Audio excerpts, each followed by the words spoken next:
या श्रीस्वयं सुकृतिनां भवनेष्वलक्ष्मी पापात्मनां कृतधियां हृदयेषु बुद्धि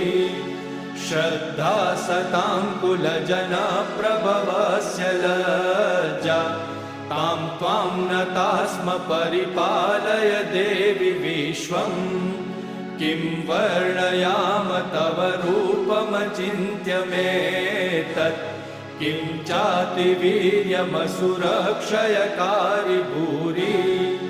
किं चाहवेषु चरितानि तवानियानि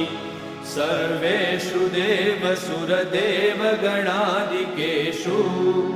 हेतु समस्तजगतां त्रिगुणापि दोषे न ज्ञायसे हरिहरादिभिरप्यपारा